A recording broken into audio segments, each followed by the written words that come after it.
PM CM पूंजीपति के अदानी अंबानी सबके किरानी है, नौकर है। कुछ नहीं है सर, कुछ नहीं। मैं आपसे पूछता हूँ, जिसको भ्रष्टाचार को मिटाने की क्षमता नहीं, उससे बड़ा कायर कमजोर निपुंसक हो कौन सकता है? पप्पू यादव, जन अधिकार पार्टी के फाउंडर, लोकप्रिय नेता और समाज सेवक, जिन्होंने अपनी बेबाक आवाज और लोकतांत्रिक आंदोलन के जरिए बिहार के गरीबों, किसानों और मजदूरों के हक के लिए अपनी पहचान बनाई। सर आतंक है पदाधिकारियों का, आतंक। ये लोग जो चाहते हैं वही होता है, किसी के नहीं सुनता ही लोग। बट मैं जब आईएएस ऑफिसर का इंटरव्यू करता हूँ तो वो तो बोलते हैं जो नेता बोलता है वो मैं करता हूँ। सर बकवास बोलता आईएएस ऑफिसर। ऐसा कोई इंसिडेंट हुआ क्या, मतलब जो ब्यूरोक्रेट्स ने ऐसा कुछ किया? आप ये हैसियत नहीं है इस धरती पर ब्यूरोक्रेट। जिस दिन हम बनेंगे ना उस दिन अच्छा क्या करें, मुझे क्या करना चाहिए, इनको क्या करना चाहिए, आप क्या करेंगे, अपन कैसे आप सिस्टम तो बदलेंगे? कुछ कर ही नहीं सकते, आप मार्केटिंग करते हैं और आपके बस की चीज कुछ हो नहीं है। तो कैसे, मतलब क्या करें, कुछ तो बता दो आप। सर आपके बस की चीज कुछ नहीं है। जब तक आप हरियाणा जाओ तो जाट को गरियाओ, पंजाब जाओ तो सिख को गरियाओ, मराठा जाओ तो मराठा को गरियाओ, मणिपुर जाओ तो बत्तों को गरियाओ, बिहार और यूपी जाओ तो यादव को गरियाओ। औकात को है नहीं तो गल्फ कंट्री में साष्टांग हो जाता है। औकात थी इंदिरा गांधी को बांग्लादेश को अलग कर दिया, बांग्लादेश को हिंदुस्तान का दोस्त बना दिया। तुम बिजनेस करने जाओ बांग्लादेश तो ठीक, बांग्लादेश आपसे रोटी मांगे तो गाली। मैं इस चीजों को कतई सही नहीं मानता। पर मणिपुर के बारे में कोई बात नहीं कर रहा ना। कितना कमजोर और कायर प्राइम मिनिस्टर है, आप बात सोचो ना। 1.5 सालों तक लगातार बलात्कार और घटना घटे, हमारी आर्म फोर्सेस टास्क फोर्स हमारी गवर्नमेंट कर क्या रही है? तो आपने आज तक कोई रंगदारी नहीं मांगी, कोई पैसा नहीं मांगा, किसी से कुछ नहीं मांगा? जिसका ना कोई घर है, ना जमीन है, ना पाग है, ना पगा है, क्या किसी से हाथ फैलाएगा? चैलेंज करता हूँ, आप कहीं से पूछवा लो। पूछूंगा, बहुत सारे लोगों से सवाल पूछूंगा, कभी मौका पड़ेगा तो आपको चैलेंज किए जा रहे हैं तो चैलेंज क्या दिक्कत? मैं चैलेंज एक्सेप्ट कर रहा हूँ ना, मैं हाँ, तो पूछूंगा करो लोगों ना, से सवाल। जल्दी कर लो ना।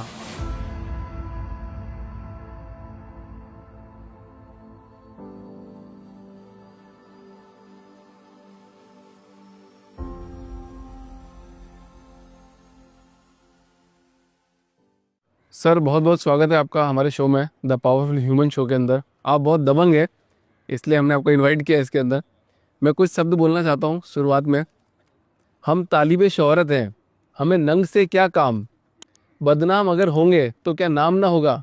बिहार के लोगों ने आपको दबंग कहा, बाहुबली कहा, सेवक कहा, भाई कहा, बेटा कहा। आप तो चलते अकेले ही हैं लेकिन लोगों के पसीने छुड़ा देते हैं। मेरा पहला सवाल आपसे आता है सर, राजेश रंजन जी और पप्पू यादव सीधा साधा छात्र, ऐसा जो हमने पढ़ा आपके बारे में, तो बिहार का एक बाहुबली नेता कैसे बन गया सर? देखिए, हम एक बात समझ में नहीं आता है। अंग्रेज के समय में झांसी की रानी जब लड़ी थी, भगत सिंह लड़ते थे, तो भगत सिंह को फांसी क्यों दी गई? उग्रवादी करके दी गई? नहीं, आतंकवादी करके दी गई? ऐसा तो है नहीं कि गांधी करके दी गई। झांसी की रानी अब होती तो उसको फूलन देवी लोग बना देते। फूलन देवी के साथ बलात्कार हुआ था ना, तो ठीक है, उन्होंने बलात्कार का बदला अलग हट करके जब देखा कानून नहीं ले रहा तो उन्होंने ले लिया, जो कानून इसकी इजाज़त नहीं देता है। लेकिन मैं आपसे पूछूं कि दुनिया में आपकी बहन आपके सामने में, आपकी बहन या किसी की बहन के साथ बलात्कार करे, 10 आदमी आकर के छेड़खानी करे, उस वक्त आप मरता क्या नहीं करते? या तो आप मारोगे या तो अपनी बहन को बचाओगे। दूसरी चीज़, जॉर्ज हो या कांग्रेस जब अंग्रेज से लड़ रहे थे तो कांग्रेस को लोगों ने क्या कहा था? थोड़ी महात्मा गांधी कह दिया था। जब कांग्रेस की इमरजेंसी के खिलाफ जॉर्ज, जेपी लोहिया सब लड़ रहे थे, यार पटरी पे जब बम उन्होंने रखा था तो क्या कहा था कांग्रेस ने? इनको थोड़ी गले लगा लिया था। और अभी तरी पार जब अमित शाह जी को किया गया, तरी पार कहा गया, क्या क्या आरोप नहीं लगे अमित शाह पर, क्या क्या आरोप नरेंद्र मोदी जी पे दंगा करवाने के, किन किन चीज़ों के आरोप नहीं झेलने पड़े। जोगी जी पर मुख्यमंत्री बनने के पहले कई मर्डर केस थे, एक आदमी 3-4 मर्डर केस थे जो बाद में खत्म किया गया। हाँ, केस लगे पर उन पे। हाँ, 301 केस नहीं लगे, कितने केसेस हैं उन पे? उनके कई मंत्रिमंडल में, इनके कई मंत्रिमंडल में आप उठा के देखिए ना, दंगा के तो लगभग बीजेपी पर जलाने और कटवाने और मरवाने का केसेस है। आप उठा के देखिए। तो आरोप प्रत्यारोप तो लगते तो रहेंगे। हम पर ये तो 100 आरोप नहीं लगा कभी। हाँ, हम पर तो ये आरोप नहीं लगा कि हमने दंगा करवाया या उन्माद कराया या हम तो बाहुबली। आप तो जो बात कह रहे हैं, हम जो सिस्टम के खिलाफ लड़ता है, या सिस्टम कांग्रेस की सरकार थी उस वक्त, हम लोग कर्पूरी ठाकुर जी के साथ जब कोई आंदोलन कर रहे थे, जब हम कुछ कर रहे थे, जब सिस्टम के खिलाफ कोई बात करेगा, जब आप सच बोलिएगा तो सरकार परेशान होगा, सिस्टम परेशान होगा, तो वो आपको किसी न किसी विभिन्न तरीके से चाहेगा कि आप समाज में जो आपका फेस वैल्यू बढ़ रहा है, या आप समाज के लैकिंग हो रहे हैं, या आप समाज की मददगार हो रहे हैं, तो उसकी कोशिश होगी आपको कहीं ना कहीं किसी न किसी चीज़ों में फंसाने की। आप पहले समझिए, 90 के पहले हम पर कोई केस नहीं था।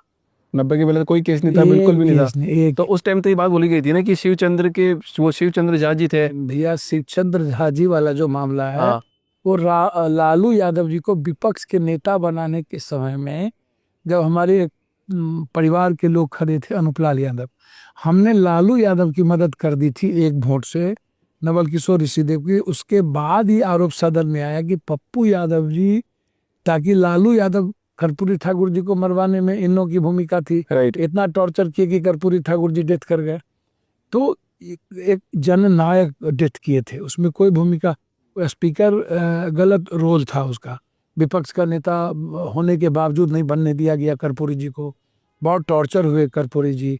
उसके बाद लालू यादव जी की मदद में आप एक प्लॉटिंग करते हैं, कोई केस नहीं हुआ, बट हाँ, उस टाइम तक तो कोई केस था ही नहीं, नहीं। उसमें भी केस नहीं। 1990 तक तो कोई केस नहीं थे उस टाइम, नहीं, तो कोई उसमें बोला भी भी नहीं केस नहीं गया था हुआ, कुछ भी। 90 के पहले की बात है, इसमें भी कोई केस नहीं हुआ। हाँ। एक माहौल बनाया गया, एक मेरा इन्वायरमेंट बनाया। तब तो आप शायद, आपको पता भी नहीं था कि ऐसा हो रहा है, नहीं, मतलब ऐसा कुछ बोला जा भी रहा है। नहीं, हम तो विपक्ष के नेता बनाने में हमने भूमिका निभाई ना। हाँ। और लालू यादव विपक्ष के नेता कर्पूरी ठाकुर जी के बाद बने, राइट। और वो जौहरी था। हाँ। वो जौहरी था, उस वक्त समय की डिमांड थी, लेकिन हम अपने फूफा जी को नहीं बना करके इनको, हम तो लालू यादव जी को 11 एमएलए 90 के बाद इंडिपेंडेंट एमएलए के साथ हम लोग ज्वाइन किए, नहीं तो नहीं बनते। कई उस वक्त तो बीजेपी भी साथ में थी, जनसंघ भी साथ में था जी। सभी लोगों ने मिल करके उसमें बना था। तो 90 के पहले हम पर कोई केस नहीं हुआ। तो अचानक से चालू हो गए केस बनना।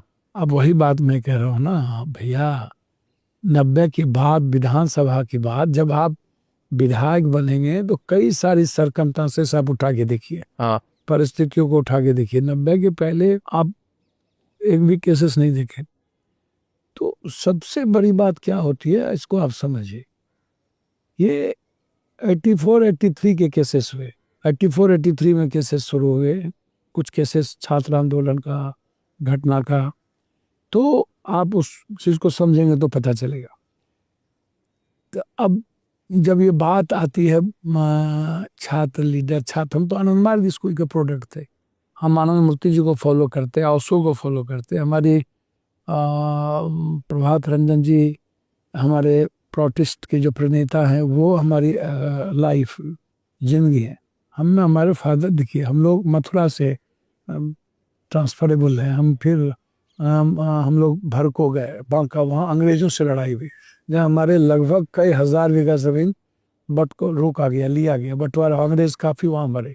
हम लोग अंग्रेज के बाद हम लोग कामत पर मधेपुरा गए। तो मधेपुरा जो ट्रांसफरेबल है, वो मंडल फैमिली है, मंडल जितना आप देखिएगा वो माइग्रेट है, मधेपुरा गया हुआ, वो सभी लोग मधेपुरा कामत पर जितनी जमीन थी। तो आप जमींदार लोग थे वो लोगों पर? हाँ, हम लोग एक बेहतर और बड़े जमींदार और किसान कहिए, दोनों चीज़ कह सकते हैं आप। उसके बाद धीरे धीरे आप इसको समझिए, हम लोग की फैमिली में है, जहाँ हमारे दादा जूड़ी कोट हुआ करते थे, दरभंगा राज महाराज के समय कोट ऑफ जूड़ी, आप समझिए। उसके बाद आज़ादी के बाद पहले मुखिया हमारे दादा बने, प्रधान बने, और लगातार 36-37 साल तक रहे। फिर फादर बने, फिर मेरा भाई बना, और लगातार जो पंचायती राज व्यवस्था है उसमें हमारे परिवार की भूमिका रही। नाना फ्रीडम फाइटर थे हमारे। तो हम लोग की जो पारिवारिक फैमिली है वो बड़े जमींदार और बड़े पारिवारिक से है। हम इकलौते बेटे हैं। हमको तो अमेरिका पढ़ने के लिए वो दीदी के साथ जाने का है था। हम तो यहाँ के बाद हमारी स्कूलिंग और स्कूलिंग कॉलेजिंग होनी थी अमेरिका में। हमारी माँ भी वही चाहती थी। हम लोग एनडीए, माँ का इच्छा था बचपन में, जब माँ इमरजेंसी में अंडरग्राउंड हमारा घर था, माँ जब चिंगारी अखबार निकालती थी, फादर नेपाल चले गए थे, कोई नहीं था, हमारे स्कूल को डिस्ट्रॉय कर दिया गया, तोड़ दिया गया सारी चीज़ों को। तो आप अंदाज़ा कीजिए कि कितने बड़ी परिस्थितियाँ होंगी। और उस वक्त माँ की इच्छा थी कि हम नेशनल डिफेंस एकेडमी की तैयारी करें। हम तैयारी करें बड़े एग्जामिनेशन की, बड़ी चीज़ों की, तो उसमें हम उस बचपन में हमारा जो वे ऑफ लाइफ था वो, माता मुझको बंदूक दे दो मैं भी लड़ने जाऊंगा, शत्रु को मार को सीमा पार भगाऊंगा, ये गीत गाना, हम कई नाम दिए गए हमारे बचपन में। कुमार साहब नाम था, फिर चाची ने, बड़ी माँ ने हमको पप्पू कहने लगा, फिर बाबा ने मेरा नाम राजेश रंजन रखा, हमारे यहाँ धर्मगुरु ने राजेश रंजन, तो हम हमारा निक नेम राजेश रंजन हो गया। पप्पू यादव तो हमारा घर का नाम है, प्यारा नाम, उसको बोलता है। तो इसीलिए इस तरह की चीज़ें लाइफ में देखिए, जब आप इसी भी सच्चाई और सिस्टम के खिलाफ बड़े लेवल पर बात कीजिएगा तो आपको पता चलेगा कि सिस्टम हमेशा कहीं ना कहीं प्रयास करती रहती है। मैंने एक पॉडकास्ट किया था सर थोड़े दिन पहले, एक सर का, तो उन्होंने एक बिहार के ऊपर बुक लिखी थी। तो उन्होंने बोला था कि उस टाइम पे बहुत सारी किडनैपिंग्स होती थी बिहार, मतलब 80s के टाइम पे बहुत सारी किडनैपिंग होती थी, दिन की 2-2 किडनैपिंग हुआ करती थी। तो जो पूंजीपति थे, जो लोग बड़े थे, जमींदार थे, वो अपने बच्चों को बाहर भेज देते थे। तो उनके नाम ऐसे रखे जाते थे, अभिषेक रंजन, शशि रंजन, ताकि उनकी जो कास्ट है वो पता नहीं पड़ पाए। तो क्या उस वजह से ऐसा हुआ क्या? नहीं, मैं आपको ये सब उन्होंने गलत कहा। 80 में 82 किडनैपिंग, देखिए नक्सल मूवमेंट और माओवादी नेपाल में बहुत ज़्यादा था, जिसमें माओवादी के खिलाफ भी हम लड़े, जब क्योंकि वो मधेसियों से बराबर आके मधेसियों को मार देता था, तो मधेसी माओवादी के खिलाफ भी हम बड़ी लड़ाई लड़े।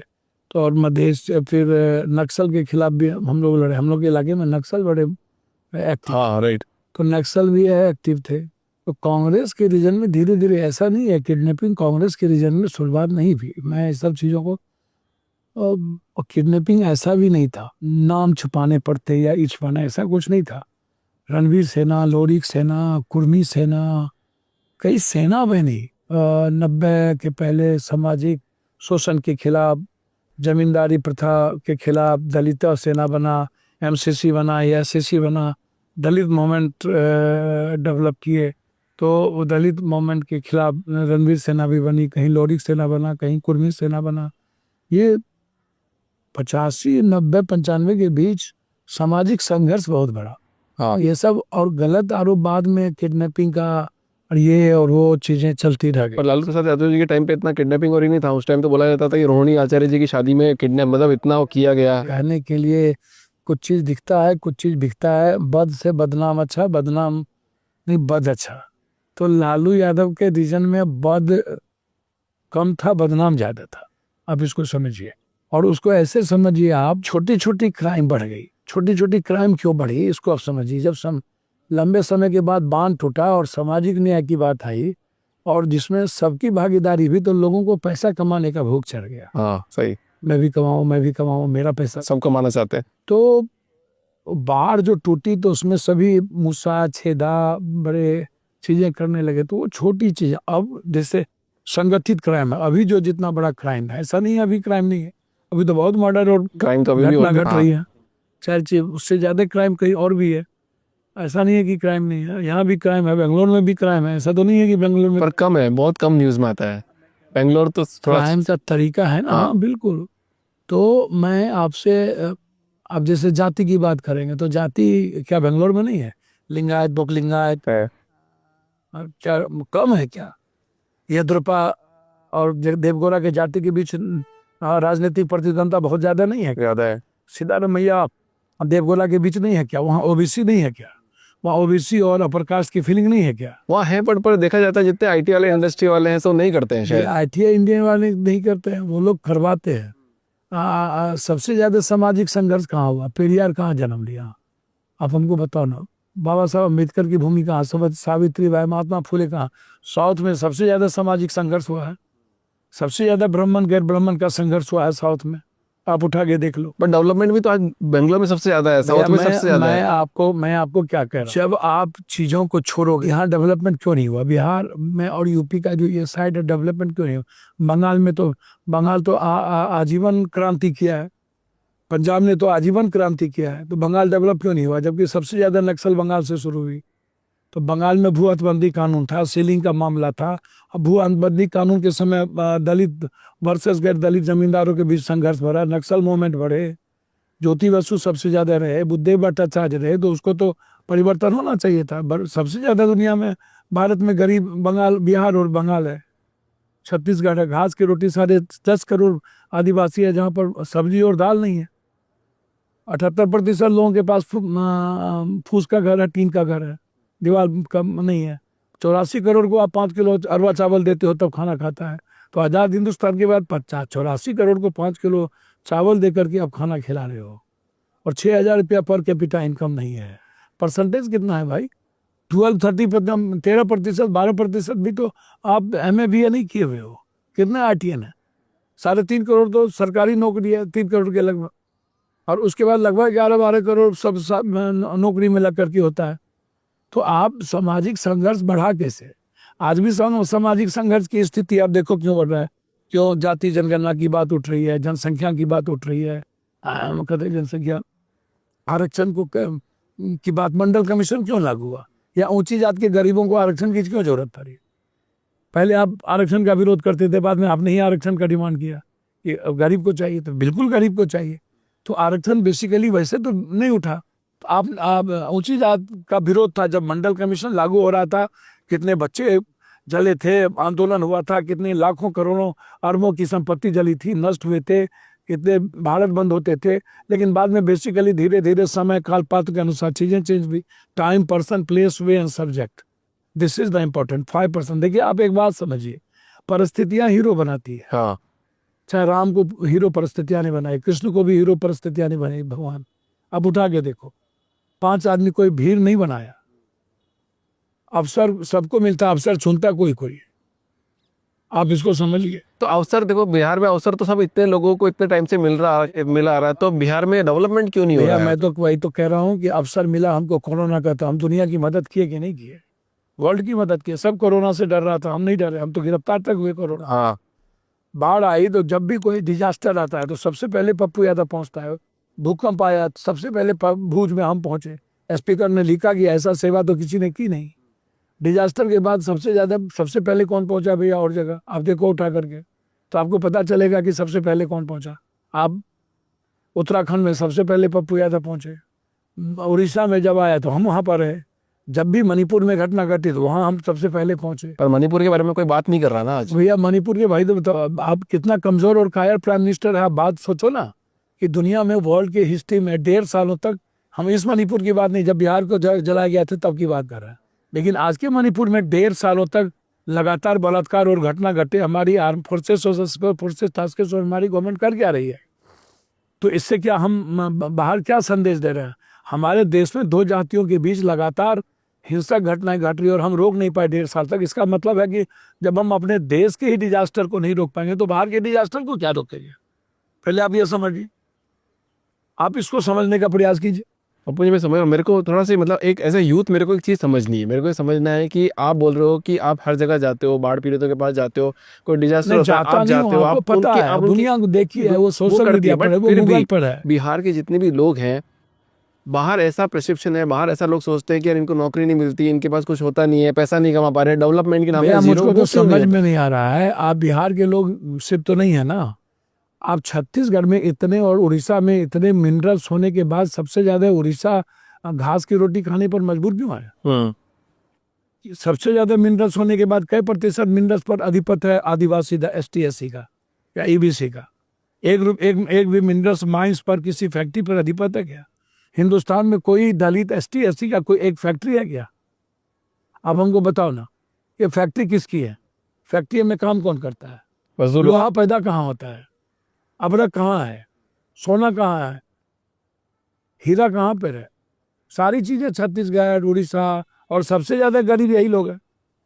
सारे लोग बाहर के जा करके, अब आदमी डिजास्टर, गवर्नमेंट और सिस्टम डिजास्टर बन जाए तो उस पर हम क्या, आप क्या करोगे? सिस्टम यदि लूटने की ये बन जाए, अदानी, अंबानी, टाटा, अन्य लोगों को सब कुछ दे दिया जाए, एक एक चीजें, तो आप हमको बताओ, सारे संपदा पर अधिकार हो, डिसेंट्रलाइजेशन मनी का नहीं हो, आप इक्वलिटी नहीं करोगे। आप पत्रकार में सबसे ज्यादा 90% एक जात के लोग हैं, 95%। राजपूत भूमियार भी नहीं, ब्राह्मण है। ऐसा नहीं है कि ऊंची जात में राजपूत भूमियार है। अडानी अंबानी जी का जहाँ नाम बार बार क्यों ले रहे हैं? मतलब आप क्यों, कोई तो 2 बड़े पूंजीपति होंगे ना, कोई तो 10 बड़े पूंजीपति होंगे। मैं सबकी सारे पूंजीपति आज ही आ गए। इतने दिनों के कल कोई कितना और दिनों के आएगा। अंदर 11 सालों के अंदर इसका डेवलपमेंट फॉर इसको सारी संपत्ति दे दी गई। आप उसको मत देखो, ऐसी चीजों को मत देखो। आप देखो कि कैपिटलिज्म को, आप मनी का डिसेंट्रलाइजेशन नहीं है, कैपिटलिज्म का डिसेंट्रलाइजेशन नहीं है, हाँ। लघु उद्योग को बढ़ावा नहीं मिली, कुटीर उद्योग को बढ़ावा नहीं मिली, बिग इंडस्ट्री में मजदूर का शेयर नहीं हुआ, मजदूर की इकोनॉमी मारी चली गई। धीरे धीरे बिहार की जो फैक्ट्री है वो बंद होती चली गई। लगभग अभी चाइना से एक भी फैक्ट्री भारत क्यों नहीं आई? और 11 सालों के अंदर लगभग 150 से ऊपर फैक्ट्री क्यों बंद हो गई? सारा वियतनाम गया, ताइवान गया, भारत क्यों नहीं आई? भारत की लगभग फैक्ट्रियाँ क्यों बंद होती जा रही है? और बेंगलोर में और आंध्रा में आईटी खुला।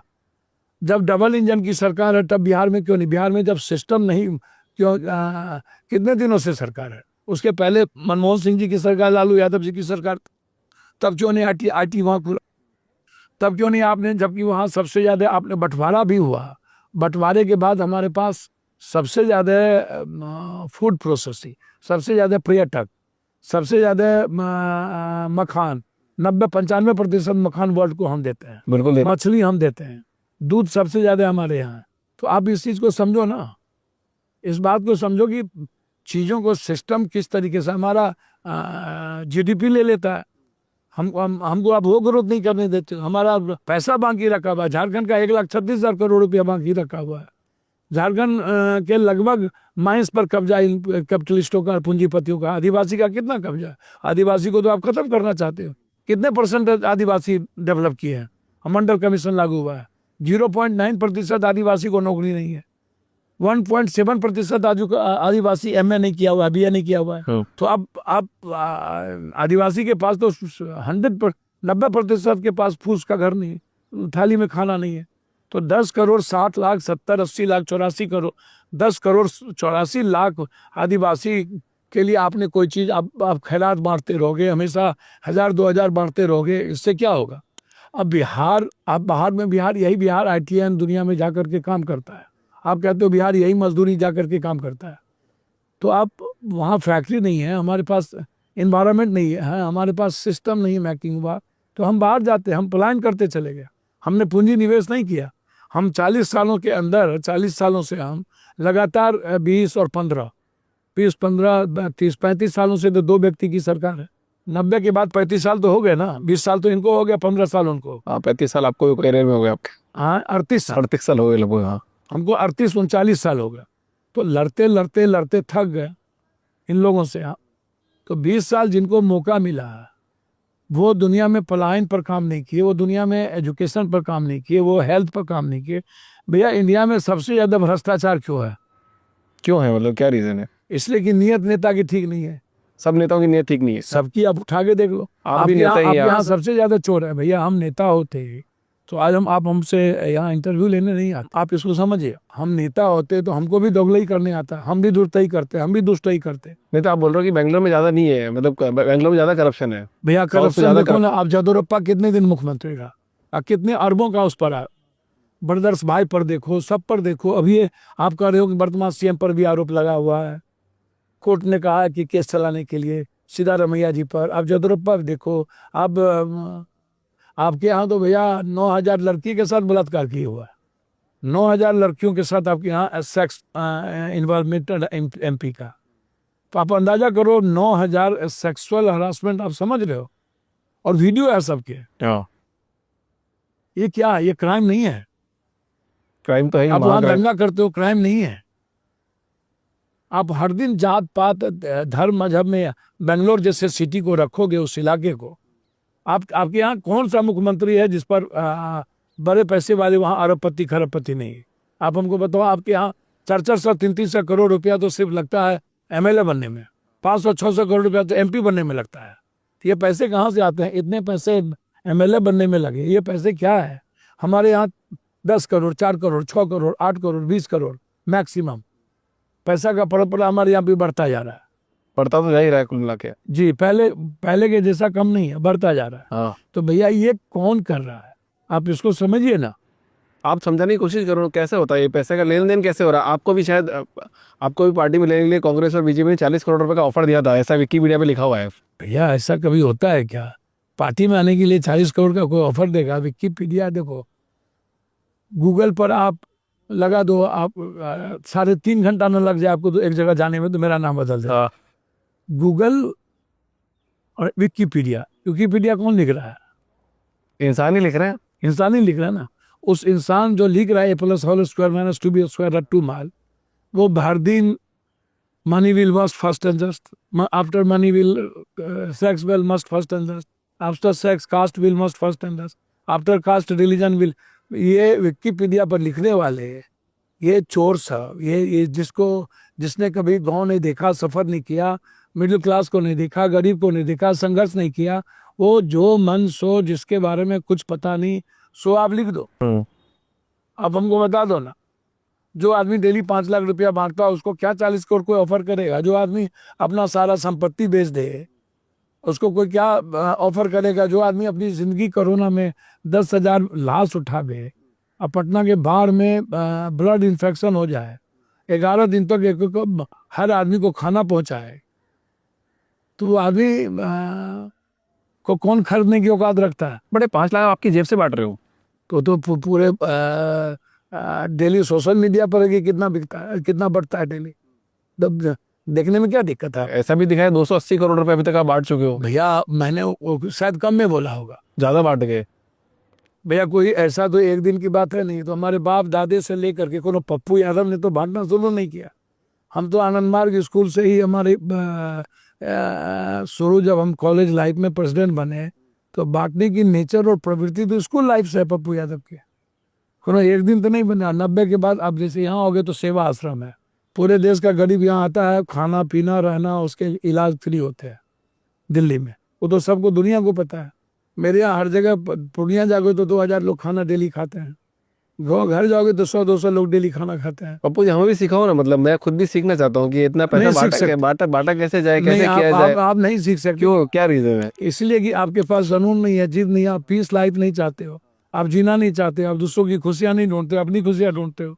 अपनी खुशियां दूसरों की खुशियां, आप दूसरों को मुस्कुराने का अवसर दो ना। आपकी लाइफ ना चेंज हो जाए तो मेरा ना बदल देना। आप हमेशा 24 घंटा बिजी इजी गोइंग देना चाहते हो, हमेशा नैन सुख, मन सुख, तन सुख, जीव सुख करना चाहते रहोगे। यंग हो करके हमेशा यदि आप पूरा का पूरा आप मनी का डिसेंट्रलाइजेशन, मनी को आप उपयोग नहीं करोगे, मनी का उपयोग जब पूरा मनी हो जाए तो सेक्स के अलावा आपको कुछ नजर नहीं आएगा, नफरत के अलावा कुछ नजर नहीं आएगा। ये औकात क्यों नहीं होती इन लोगों को भ्रष्टाचार खत्म करने की? 56 इंच की सीना है तो किसी का 58 है, कोई कुछ है। सरकार सब जगह है, बिना पैसे के, बिना बेईमानी के ब्लॉक में जाओगे आप, राशन कार्ड, आधार कार्ड का बदलने के लिए नाम 400 रुपया लेता है। आप के ब्लॉक में किसी जमीन का मोटेशन जमाबंदी कर लो, 1 lakh, 2 lakh, 1.5 lakh, 40,000, DCLR, ADM, CO, CI कर्मचारी बिना पैसे का कुछ नहीं करेगा। बिना पैसे का क्वेश्चन टोटल लीक हो रहा है, डेली लीक हो रहा है। डेली मारे BPSC से लेके SSC से लेकर के 3-3, 7-7 करोड़ विद्यार्थी मिडिल क्लास मारे जा रहे हैं। पढ़ के क्या करेंगे मिडिल क्लास, जब क्वेश्चन ही आउट होगा और नौकरी है भी नहीं। 11 सालों में बैंकिंग की नौकरी नहीं निकली, रेलवे की नौकरी नहीं निकली, और नौकरी अग्निवीर होता चला जा रहा है। अभी just joint secretary, additional secretary सब अपॉइंट हुआ है बिना नौकरी के, बिना एग्जाम के। तो जब डायरेक्ट अपॉइंट हो रहा है तो अब कौन पढ़ना चाहेगा?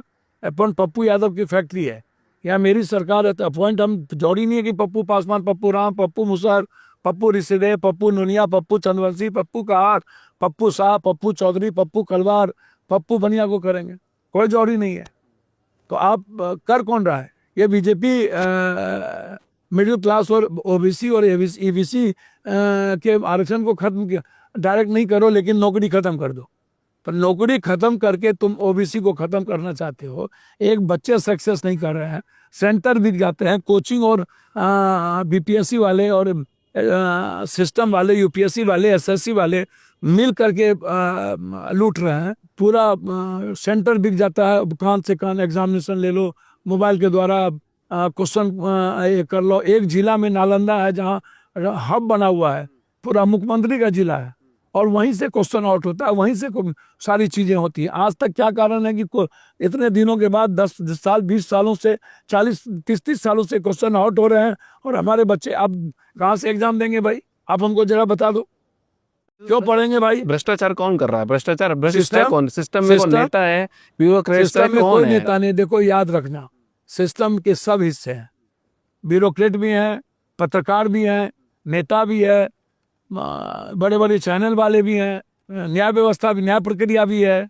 तो कोई एक तो मास्टरमाइंड होता होगा इसके पीछे कि अपन को ये करना है। सर हमेशा याद रखना, सबसे ज्यादा हम बोलेंगे तो कष्ट हो जाएगा। आप बोल दो ना। हम सबसे ज्यादा आज निचला कोर्ट जो है, हाँ, मैं नहीं बोलना चाहिए कोर्ट पर, कोर्ट हमारा सम्मानजनक है, मैं क्षमा चाहता हूं, लेकिन आप जस्टिस की उम्मीद अब नहीं कर सकते हो निचले कोर्ट से। बिल्कुल नहीं कर सकते। नहीं कर सकते हो, लगभग नहीं कर सकते हो, लगभग नहीं कर सकते हो। कहाँ जाएगा आम आदमी, कहाँ भैया जाएगा? कास्ट और क्रीड के आधार पर भी बहुत सारी चीजें, वो तो हाईकोर्ट कुछ हाईकोर्ट और सुप्रीम कोर्ट न 80-70%। आपका कभी चालान कटा है? आपको कभी सिस्टम ने कुछ पैसा मांगने की कोशिश करी सिस्टम भैया के? आप छोड़ दो, अभी जो आईटीएन मरा है बेंगलोर में, हाँ जिसकी सुसाइड कर लिया, वो तो लिखा है 5 लाख रुपया कोर्ट हमसे मांग रहे थे। हाँ, बच्चा मर गया अभी वो उसने। 3 करोड़ रुपया का ये था। हाँ, आप सिस्टम इसको देखो ना, दहेज में कानून को चेंज करने की जरूरत है। एक दहेज के चलते 10-10 आदमी इन्वॉल्व हो जाता है।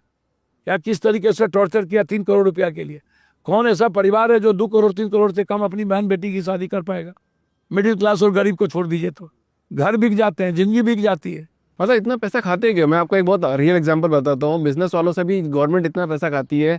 मेरी तो खुद की कंपनी है एक, गवर्नमेंट के पास और दूसरे कोई काम नहीं है। गवर्नमेंट गाली नहीं करती है, मैं आपको सच कहता हूँ। गवर्नमेंट को इन नेताओं को इन नेताओं को पार्टी चलाने के लिए और फिर से मुख्यमंत्री प्रधानमंत्री बनने के लिए इन लोगों ने समझ लिया कि पैसा नहीं होगा तो हम सोशल मीडिया को खरीद नहीं पाएंगे, टीवी को खरीद नहीं पाएंगे, एडवर्टाइजमेंट नहीं दे पाएंगे, मार्केटिंग नहीं कर पाएंगे, तो पैसा से ही सब कुछ होता है, तो भ्रष्टाचार बढ़ता चला गया। आप इसको समझो। हम बार बार कहते हैं, ये जब कहता है 1 इलेक्शन 1 नेशन 1 इलेक्शन, में कहता है 1 हेल्थ 1 नेशन क्यों नहीं, 1 एजुकेशन 1 नेशन क्यों नहीं, 1 जस्टिस क्यों नहीं, 1 इकोनॉमी क्यों नहीं, इकोनॉमी का ग्रोथ क्यों नहीं बढ़ता? आप मनी को एक जगह 40 लाख का एक पानी पिएंगे एक दिन में हम, और एक चप्पल जूता एक नेता से लेके ऊपर तक 10.5 लाख का, 2.5 लाख का, 3 लाख का, 4 लाख का जूता पहना जाता है। 20 लाख का जूता, 40 लाख का जूता, घड़ी होंगे 400 करोड़ के, गिफ्ट दे आ जाते हैं अंबानी जी अपनी पत्नी का 500 करोड़ का, 10,000 करोड़ का एक घर होता है, 10-10 हजार करोड़ का घर। और सबसे ज्यादा पैसा किसी के पास है इस देश में, तो ब्यूरोक्रेट्स के पास है। सबसे ज्यादा ब्यूरोक्रेट्स के पास सबसे ज्यादा पैसा है। सबसे ज्यादा यदि कोई पैसे का शेयरदार है, हिस्सेदार है, तो वो ब्यूरोक्रेट्स है। इस देश को ब्यूरोक्रेट चलाता है। तो इतनी मेहनत करके आईएएस आईपीएस बन रहे हैं, ब्यूरोक्रेट बन रहे हैं, सिर्फ तो क्या करप्शन के लिए बन रहे हैं? लूटने के लिए बन रहे हैं। साउथ का ब्यूरोक्रेट्स सीधा यहाँ से पैसा कमा करके, राजस्थान का ब्यूरोक्रेट्स अपने घर वहाँ होटल बना के रखे, वहाँ सभी जगह। इतने कॉलेजेस कैसे हैं भाई? बिहार और सब जगह जा करके बड़े बड़े लोग, बेंगलोर में इतना आईटीएन इंजीनियरिंग मेडिकल का कॉलेज कहाँ से खोल के रखा है? अब हमको बताओ ना। और वो मेडिकल कॉलेज, इंजीनियरिंग कॉलेज कितना पैसा कमा रहा है? करोड़ों करोड़ रुपया। ये भी गलत है। क्यों? आप हमको बताओ ना। एक डॉक्टर 1 करोड़ में 70 लाख में 80 लाख में डॉक्टर बनता है, इंजीनियर बनता है 40-50 लाख में, एमबीए करता है 50-60 लाख में। तो भैया आप इसलिए करते हो कि पूरा का पूरा 3 महीने में, 3 साल में पूरा जनता को लूट लो। जांच में टेबलेट में 10 रुपया का टेबलेट 2800 में, 12,000 में, 3,000 में, 2,000 में। जांच सीधा 3 गुना, 4 गुना, 5 गुना, 6 गुना। Ultrasound, CT scan, MRI. आप एमआरआई खोल लो, अमीर हो जाओ। सीटी स्कैन खोल लो, करोड़पति हो जाओ। अल्ट्रासाउंड खोल लो, लाखपति हो जाओ। पप्पू जी, हाँ, मैं आपको यही बोल रहा था उस टाइम पे कि ये जो भ्रष्टाचार वाला जो सीन है, वो लघु उद्योगों के लिए भी बहुत खतरनाक हो रखा है। भैया लघु उद्योग नहीं, भ्रष्टाचार हर इंसान के लिए जहर हो चुका है। भ्रष्टाचार घून हो चुका है। भ्रष्टाचार जिंदगी को खत्म कर रहा है। गरीबी का सबसे बड़ा कारण भ्रष्टाचार है। आप इसको जानो, इसको जानो। नेता के हर लोगों को, बेटा को, बीवी को, नेता को, सबको पैसा चाहिए, सबको ऐश्वर्य की जिंदगी चाहिए, सबको भौतिक सुख चाहिए, सबको 10 गाड़ियां चाहिए, महंगे कपड़े चाहिए, महंगे जूता चाहिए। क्यों चाहिए? तो उन लोगों से पूछोगे ना। आप लाइफ स्टाइल बदल गई है, जिंदगी बदल गई है। सर बेईमानी का सारे सिस्टम नीचे से ऊपर तक आप देख लो। बड़े बड़े आप पत्रकार को देखो, बड़े बड़े लोगों के आप पत्रकार को देखो, क्या स्थिति है।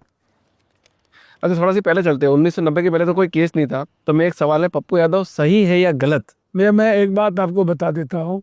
किसी के लिए सही हो सकता हूँ, किसी के लिए गलत भी हो सकता हूँ।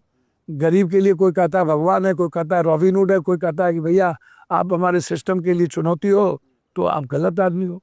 कि यदि हम डॉक्टर के लिए चुनौती, हम डॉक्टर से वोट नहीं मांगने जाते हैं, या हम माफियाओं के लिए चुनौती हो जाए, जो दलाली करता है, जमीन ब्रोकर है, जो माफियाज है, मेडिकल माफिया है, जो एजुकेशन माफिया है, यदि मैं उसके सिस्टम को चैलेंज करता हूँ, यदि मैं कोचिंग सिस्टम को चैलेंज करता हूँ, तो मैं उसके लिए गलत हूँ। देखिए, हर आदमी के लिए आप अच्छा नहीं हो सकते हैं, नहीं हो सकता। हर सिस्टम के लिए अच्छा। गलत और सही की अवधारणा बिल्कुल डिफरेंट है, आप इसको जानिए।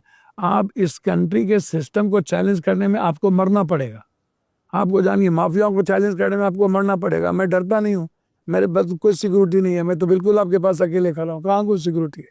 मैं जिंदगी में तो कभी डरा नहीं किसी से, न मरने से डरता हूँ। देखिए, आप जितना सोचते हैं उससे पहले डेस्टिनी भी तो सोचती है कोई, कुछ तो दुनिया सोचते में। हो। तो सोचने दो, मरने जीने का आपके हाथ में था नहीं। हम अभी जाएंगे, एक्सीडेंट करेंगे, मर जाएंगे, कहीं कुछ हो जाएंगे।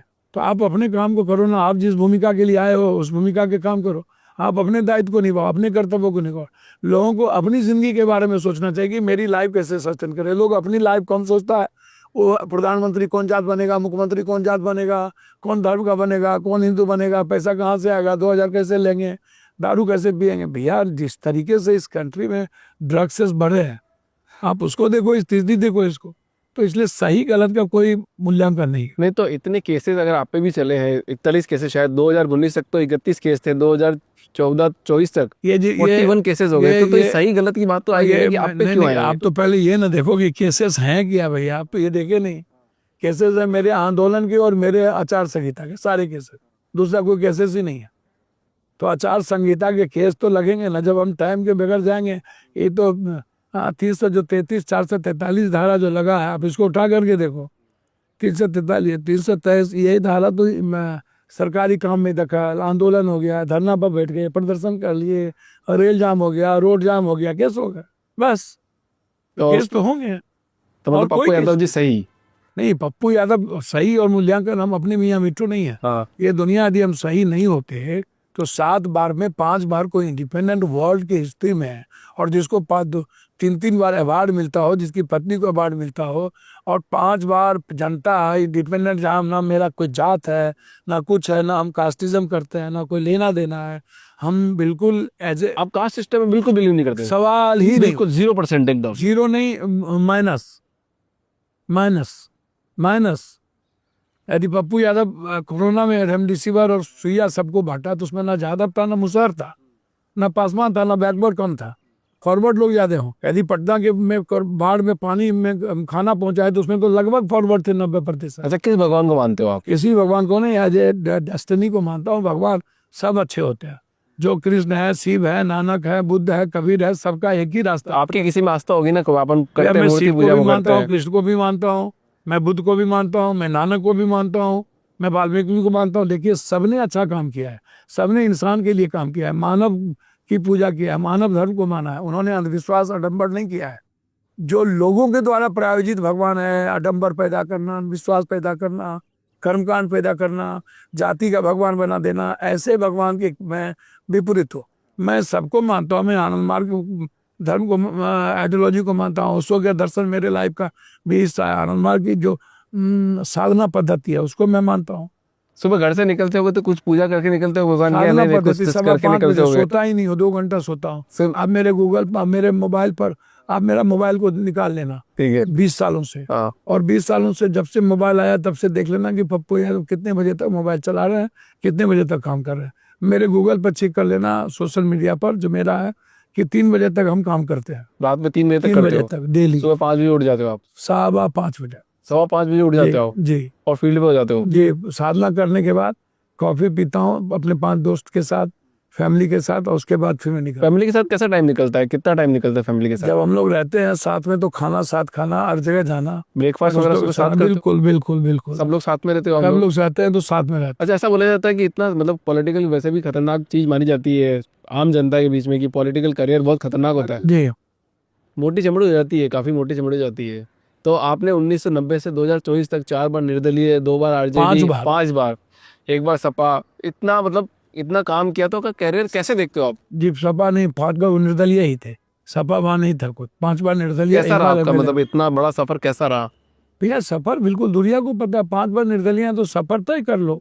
देखो बुखार कितना है तो ये तो आपको थर्मामीटर बताएगा ना, मौसम बारिश कब आएगी ये कौन बताएगा? वैज्ञानिक ना। तो यदि भात की हंडी चावल पक गई तो आप उसको पूरा भात को निकालोगे कि एक चावल से देखोगे पक गई? हाँ। तो पप्पू यादव की हंडी कब एक ही किसी 2 4 5 चीजों से देखोगे ना कि आखिर पप्पू यादव 5 बार इंडिपेंडेंट क्यों, या 7 बार पप्पू यादव इसी उम्र में, साढ़े 21 साल में एमएलए, साढ़े 22 वर्ष में एमपी? ये कैसे? ये दुनिया की हिस्ट्री में कैसे संभव था? मोच का रेक नहीं था, कुछ भी नहीं था, अवार्डेड एमपी हो गए, दुनिया के लिए सेव, वर्ल्ड के गरीबों के आंसू नहीं बहने दिया हम इंडिया में कभी भी। जो आया मेरे यहाँ से कोई लौट के नहीं गया। एक आदमी आपको हिंदुस्तान में या आप किसी लेबर की, हम आपको मैं चैलेंज करता हूँ, बेंगलोर में जो लेबर यूपी बिहार का होगा, या पूछ लेना, यदि पप्पू यादव की मदद ना लिया हो, या पप्पू यादव कैसे आदमी, यदि वो ना कह दे कि पप्पू यादव गॉड है, तो मैं राजनीति छोड़ दूंगा। आप उसको मैं अपने अति पर ले जाना, सीधा सीधा सीधा। आप बेंगलोर में जाकर के पूछ, ठीक है, मैं पूछूंगा एक बार आपसे, अभी फोन पे बात करूंगा इस बारे में। और बेंगलोर में पूछ के मजदूरों से बताऊंगा। पूछना, मैं आपको रिक्वेस्ट कर रहा हूँ, जो काम करने गए हैं मजदूर में छात्र बिहार के, उनसे भी पूछना और सब जात से पूछना। अच्छा, पप्पू यादव जी सिस्टम से क्या चाहते हैं?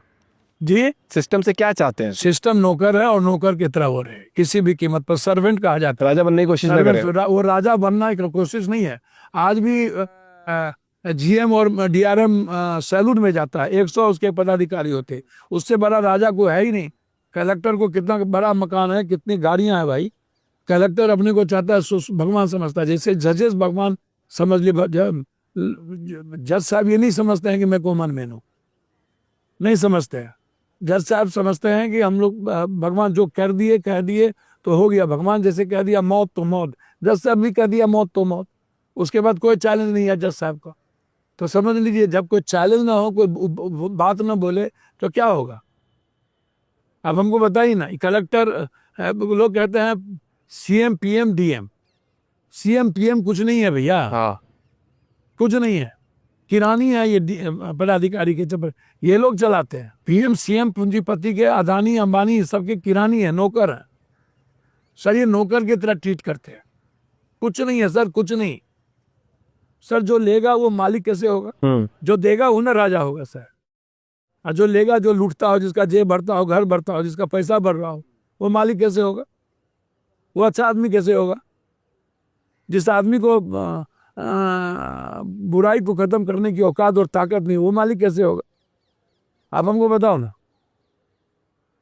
मैं आपसे पूछता हूँ, उसकी औकात और हैसियत क्या है? जिसको मिटाने की क्षमता नहीं, जिसको भ्रष्टाचार को मिटाने की क्षमता नहीं, उससे बड़ा कायर कमजोर निपुंसक हो कौन सकता है? सर, मैं जिस शहर से क्रॉस करता हूँ उस शहर का भ्रष्टाचार रुका रहता है। एक बार बेंगलोर भी थोड़ा क्रॉस कर दो फिर। सर बेंगलोर, एक बात याद रखिएगा, बेंगलोर के सिस्टम में आएंगे तो रुकेगा, एकदम रुकेगा। अब मेरा एक एक स्पीच निकाल के सुन, पढ़ लो। हर स्पीच सिस्टम को चैलेंज होता है और सरकार को चैलेंज होता है। आप उठा करके देख लो। ये पदाधिकारी लोग ये नासूर हो चुके हैं। ये नेता सेवक कहलाते हैं, जनप्रतिनिधि।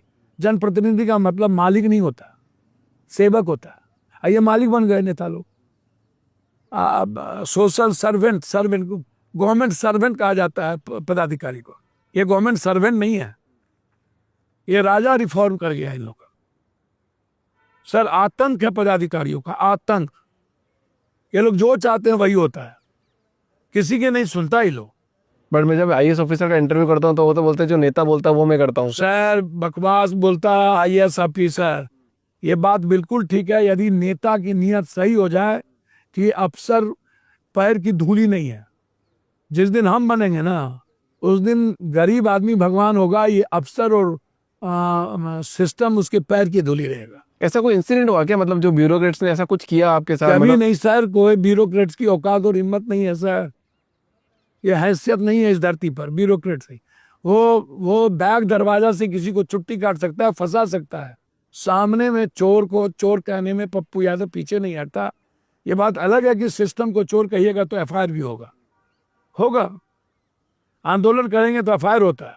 सिस्टम को गाली दीजिएगा तो आपको एफआईआर होगा। आप उठा के कहीं भी देख लीजिए। तो आपने आज तक कोई रंगदारी नहीं मांगी, कोई पैसा नहीं मांगा? आप उठा करके देखो ना, जिसके पास इतनी संपत्ति हो, किसी से क्या हाथ फैलाएगा सर? हाँ। जिसका ना कोई घर है, ना जमीन है, ना पाग है, ना पगा है, क्या किसी से हाथ फैलाएगा? कोई बोलेगा ना, एक आदमी इस कंट्री में, चैलेंज करता हूँ, आप कहीं से पूछवा लो किसी से। पूछूंगा, बहुत सारे लोगों से सवाल पूछूंगा, कभी मौका पड़ेगा तो सर आप जवाब पूछते दूंगा रहो, आपको। एकदम पूछो। हम तो आपको चैलेंज किए जा रहे हैं, तो चैलेंज क्या दिक्कत है? मैं चैलेंज एक्सेप्ट कर रहा हूँ ना, मैं हाँ तो पूछूंगा करो लोगों ना, से जल्दी सवाल। कर लो ना। जैसे जैसा मौका मिलेगा नहीं, बात जल्दी करने का, कर लो, वैसे वैसे बात मेरे करूंगा मेरे मैं। इंटरव्यू के साथ चैलेंज एक्सेप्ट कर लो। अच्छा, आपने एक इंटरव्यू में कहा था कि यादव और देश और समाज को गाली बना दिया है नीतीश कुमार जी ने और उनके लोगों ने, ऐसा बोला है। नहीं, मैंने कहा कि जब हम कोई काम, कोई भी काम, कोई जाति देखे, तो 14-14.5% यादव है इस कंट्री में। एक जाति में सबसे ज्यादा यादव है इस देश के सर्वे में, ठीक है? सभी जगह आप कहीं चल के जा करके देखो तो ना कहीं वो पीएम है, ना सीएम है, नहीं कहीं चाहे हिस्सेदारी है। इसमें एसटी एससी सबसे ज्यादा है, ये दोनों को मिला दोगे तो 17.5%, वो भी कहीं नहीं है। आप उठा करके देखो तो, लेकिन क्यों नहीं है? इसके कारण क्या है? मुलायम सिंह जब सबसे बड़े नेता बने, लालू यादव जी भी नेता बने, चौधरी ब्रह्म प्रकाश सबसे पहले सीएम बने दिल्ली के, ठीक है? हाँ। उसके पहले बीपी मंडल जी बने, दरोगा राय बने, राम नरेश यादव जी यहाँ पर बने, बहुत सारे रहे। लेकिन लीडर के रूप में मुलायम सिंह जी और लालू, लेकिन ये विस्तारित नहीं कर पाए। नतीजा क्या हुआ कि जब सामाजिक न्याय, जिसको ओबीसी और ईबीसी दलित का सबसे ज्यादा रिस्पेक्ट यादव पर था कि बैकवर्ड में एक बड़ा वर्ग है, मंडल कमीशन के बाद कि ये हमें प्रोटेक्ट करेगी। लेकिन जब हम आगे बढ़े तो यादव के जो बड़े बड़े ठेकेदार हैं, पैसे वाले हैं, नेता हैं, वो अपनी बात ज्यादा करने लगे और ओबीसी और ईबीसी की बात कम करने लगे। तो मुलायम सिंह यादव जी को प्रधानमंत्री बनने मतलब बनाना चाहते थे आप उस टाइम? भैया एकदम किसने पूरी रोका उस ताकत टाइम के से? साथ भैया, उसमें साफ है कि लालू यादव जी उसके सबसे बड़े अवरोधक थे। तो लालू जी कैसे आदमी थे, मतलब पहले कैसे थे, अभी अच्छे कैसे आदमी हैं? अभी भी अच्छे, देखिए कैसी लालू, बात मैं चलती है अभी आपको आपकी? बहुत क्लियर बता दूं। हाँ। लालू यादव वाघ पटुता जी, जब लालू यादव जी को कर्पूरी ठाकुर जी और कांग्रेस के समय में रीजन में जब लालू यादव जी को मौका मिला, और सभी लोगों ने, रामविलास पासवान थे, नीतीश कुमार थे, जॉर्ज फर्नांडिस थे, शरद जी थे, सभी लोग थे, हम लोग थे। हम लोग नहीं होते तो 11 नहीं बनते, विपक्ष का नेता नहीं बनता। तो पप्पू यादव उस वक्त तो तेजस्वी जी जन्म नहीं लिए थे, नहीं लेते। या तेज प्रताप जी भी जन्म नहीं लिए थे, मीसा जी थी। तो लालू यादव जी जिस रूप से सामाजिक न्याय, मुलायम सिंह यादव जी डिफेंस मिनिस्टर बने, तो एक एक्सेप्टेबल लीडर बने। जैसे आज अखिलेश जी भी एक एक्सेप्टेबल लीडर के और बड़े हैं। अब जब उनको मुख्यमंत्री का मौका मिला तो एक अच्छे विकास करने का उन्होंने दिया, और जातियों को बांटने की कोशिश अखिलेश जी ने नहीं किया। जो आरोप बिहार में लगी वो मुलायम सिंह जी पर बहुत नहीं लगा, इसको आप समझिए।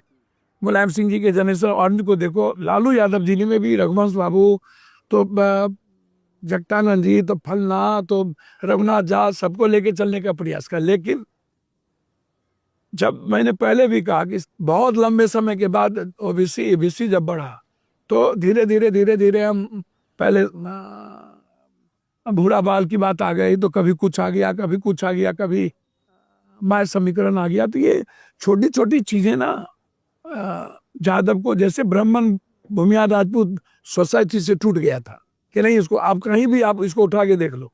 आप अब चले जाओ मध्य प्रदेश में, आप ब्राह्मण भूमियार राजपूत को आप मुख्यमंत्री नहीं बना सकते। बिल्कुल।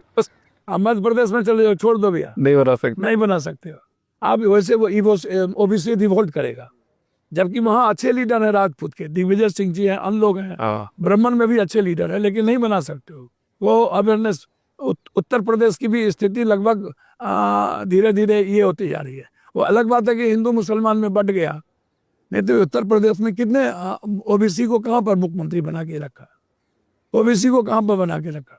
आप बिहार में किसी को भी ओबीसी को ही बनाना पड़ेगा, इसको आप लिख लो।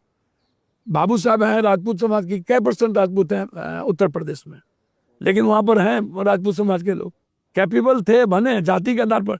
यदि आप जिसकी जितना जनसंख्या भागीदारी कर दो तो आप समझ में आ जाएगा। तो लालू जी से कोई मनमुटाव अभी कुछ ऐसा कुछ है अरे या आप नहीं? बिल्कुल देखिए, भी एक नहीं बात है सब। समझिए, विचारधारा की चीजें होती है, हाँ। व्यक्तिगत कुछ नहीं होता। हाँ। रास्ते एक ही है। लालू यादव जी भी ओबीसी ईबीसी, मेरा क्या है, थोड़ा विस्तारित है। मैं किसी जात को गाली नहीं दे सकता हूँ, किसी विचारधारा को कमजोर नहीं कर सकता हूँ, या उसको मैं अपना विचारधारा बढ़ाऊँ और उसका विचारधारा गलत है ये नहीं कह सकता। आपकी ये धर्म गलत है, वो विचारधारा धर्म अलग ठीक। हो गई मतलब अभी। हाँ, तब भी अलग थे हम। आनंद मार्ग की बाइबॉर्ड है ना भाई, हम तो बाइबॉर्ड आनंद मार्ग की है। आरक्षण की बात करनी ही पड़ेगी, क्योंकि ST SC को आप जनरल कोटा को देखो, आप प्रोमेशन में देखो, सब चीज में खत्म करते जा रहे हो, तो बात तो करेंगे ना, हाँ एबीसी की बात करेंगे ना, जो कमजोर है जाति जनगणना की बात तो होगी ना, उसके लिए किसी को तकलीफ नहीं किया जा सकता, ना आप हो सकते हो। बट पहले से तो बोला जाता था ना कि लालू यादव जी आपको उनकी उनकी प्रॉपर्टी सब कुछ साम्राज्य आपको दे देंगे। नहीं, ऐसा तो कुछ सवाल ही नहीं उठता, क्यों प्रॉपर्टी किसी की कोई हो जाएगा। मुलायम सिंह को चौधरी चरण सिंह की विरासत मिली, लालू यादव को कर्पूरी ठाकुर जी की विरासत मिल गई, अजीत सिंह को मुलायम चौधरी चरण सिंह ने नहीं लाया। आप अपनी विरासत बना आप रहे हैं। नहीं, चलो तो विचारधारा चेंज हो सकता है, विरासत संपत्ति की किसी चीजों की नहीं मिल सकती। अच्छा, मतलब मैं अभी अखिलेश यादव जी का पॉडकास्ट करने जा रहा हूँ, उनके लिए कोई मैसेज है आपके लिए, आप कुछ देना चाहते हो उनको? मैंने आपको तो कह ही दिया, सोबर है, फ्यूचर है, हाँ एक बेहतर इंसान, लिबरल है, एरोगेंट बहुत नहीं दिखते, अहंकार नहीं होनी चाहिए लीडर में, और अधिकतर लीडर में अहंकार है। अहंकार खत्म करना चाहिए, अहंकार खत्म हुआ तभी अभी सर्वाइव किया अखिलेश जी ने अच्छा काम किया, विकास अच्छा किया। उन्हें बस लड़ने की भी हिम्मत है, और उन्हें एक बार आर पार की लड़ाई सिस्टम के खिलाफ लड़नी पड़ेगी, नहीं तो सर्वाइव नहीं कर पाएंगे। नहीं, सर्वाइव तो कर ही रहे हैं। वो बड़े लेवल पर उन्होंने समाज के हर वर्ग को जोड़ने का कोशिश किया है, आप इसको समझो। उन्होंने जात पात इनके तरह नहीं किया, ये आते ही ब्राह्मण क्रिमिनल है, ये क्रिमिनल है, इसको मारो उसको मारो। राजपूत में एक क्रिमिनल ही नहीं था, एक मर्डर आप दिखा दो, एक क्रिमिनल नहीं था। जब उनके स्वजाति में एक भी क्रिमिनल नहीं था, और अन्य जाति में क्रिमिनल पैदा हो, तो भैया क्रिमिनल का भी कास्ट और क्रीड से नहीं मतलब है ना। अच्छा, एक आखिरी सवाल, नेताओं की प्रॉपर्टी हमेशा बढ़ती है, आपने बोला आपकी प्रॉपर्टी कितना 9,000 बीघा, कितना 80 बीघा भी नहीं बचा, 90 बीघा भी नहीं बचा। तो आगे कैसे? नेता के 100 घर हो जाते हैं, चीजें हो जाती है, नेता के आप जांच करो ना, सबका जांच करो, तो कहते हैं जांच करो। सारे डेवलपमेंट तो 60% 70% आज भी पदाधिकारी के घर में, नेता के घर में जाता है। प्रधानमंत्री जल नल योजना कहीं बना हुआ है क्या? ODF हुआ है क्या? आप हमको बताओ ना, जांच करा दो। सारा 90% दलितों के घर में ODF नहीं है, लेटरिन बाथरूम नहीं है। क्या बकवास करता है ये लोग। जल नल योजना कहीं चालू हुआ क्या? हरियाली योजना कहीं चालू हुआ क्या? आंगनबाड़ी का क्या हाल है? ममता आशा जीविका का क्या हाल है? जीविका क्या है? हाल तो बेकार है। मेरी मम्मी सबसे ज्यादा मैं चैलेंज करता हूँ, रोजगार क्यों नहीं? 1 महीना में के अंदर एग्जाम लो, 1 महीना में रिजल्ट दो, और 1 महीना में आप ज्वाइनिंग करो। सबसे ज्यादा तो यूथ पर हमला है, यूथ के रोजगार पर, उसकी जिंदगी पर हमला है। 6,000 8,000 रुपया में कमाता है, कितना देते होंगे इस बच्चे को आप लोग? 50-50 हजार रुपये ज्यादा देते हैं इनको। भैया तो आप कमाते भी तो हैं इससे। आपका कैसे सिस्टम है? इतने कम उम्र में आप बंगलोर जाकर के 10 सिस्टम तैयार कर लिए हो। तो भैया आप जिन चीजों से आप इसको अपना कई सिस्टम का कवच कुंडली बना लियो, तो आप भी तो जीडीपी, आप कितना जीडीपी देते हो? आप हमको बताना। 3.8% पूंजीपति मात्र GST देता है, टैक्स भरता है। ये चोर लोग, ये चोर नहीं है क्या? 90% 93% कॉमन और मिडिल क्लास टैक्स देता है। कितना पूंजीपति देता है? अदानी, अंबानी, टाटा, बिरला कितना टैक्स देता है हिंदुस्तान को? और सबसे ज्यादा मुनाफा इन लोगों को है। मिडिल क्लास परचून की दुकान, आप कितना टैक्स देते हो भाई? बहुत टैक्स देते हैं हम तो। कितना टैक्स देते हो बता दो। बता नहीं सकता, बहुत ज्यादा देते हैं। नहीं, सब कुछ पता है। करोड़ों में देते हैं। हाँ भैया, करोड़ों में देते होंगे तो आप देख लो ना कितने टैक्स की चोरी करते हो। GST की चोरी देख लो कितनी होती है। कितना लोहा आया, कितना चीजें हम लाए, कितना हमने, कि हम तो GST को ट्रेन पर हमने गायब कर देते हैं। हम तो नहीं चोरी करते हैं, GST तो आतंक मच गया है। पर सुब्रमण्यम स्वामी जी तो कह रहे थे टैक्स खत्म कर देंगे, वो फाइनेंस मिनिस्टर बनेंगे। भैया GST, भैया टैक्सेस तो आप भारत की इकोनॉमी, और Manmohan Singh, he is the number 1, और नरसिम्हा राव, और इन लोगों की कोई मूल्य क्या, कोई मतलब है? हिंदू मियाँ रोहिंग्यान, हिंदू मियाँ रोहिंग्यान, हरियाणा जाओ तो जाट को गरियाओ, पंजाब जाओ तो सिख को गरियाओ, मराठा जाओ तो मराठा को गरियाओ, मणिपुर जाओ तो बत्तों को गरियाओ, इस जात को गरियाओ, बिहार और यूपी जाओ तो यादव को गरियाओ, वहाँ जाओ तो मियाँ को। औकात तो है नहीं। बाहर जाता है तो मुसलमान के गल्फ कंट्री में साष्टांग हो जाता है। इनको हैसियत है नहीं तो दाऊद इब्राहिम को कहा नहीं रहता है? इनको हैसियत है क्या? औकात थी इंदिरा गांधी को, बांग्लादेश को अलग कर दिया, बांग्लादेश को हिंदुस्तान का दोस्त बना दिया। आज ही कहता बांग्लादेश पर हमला है, तो मुख्यमंत्री प्रधानमंत्री बैठ के कर क्या रहे हैं? आर्मी भेज दे। अदानी की संपत्ति बचाने के लिए नहीं आर्मी भेज रहा है, अब बांग्लादेश के PM को यहाँ रखे हुआ है, तो हमला खोल करवा रहा है। पाकिस्तान पर बम पटक दे, क्या रोक रहा है इसको? रोहिंग्या है कितना? 17 लाख तो रोहिंग्या है, और रोहिंग्या के नाम पर बांग्लादेशी है। तुम बिजनेस करने जाओ बांग्लादेश तो ठीक, बांग्लादेश आपसे रोटी मांगे तो गाली। मैं इस चीजों को कतई सही नहीं मानता। जो देश बैकवर्ड फॉरवर्ड में उलझा रहे हैं, इस जात उस जात को गाली देता रहे। मैं जाति को गाली देने वाले पार्टी और क्षेत्रीय पार्टी से नफरत करता हूं।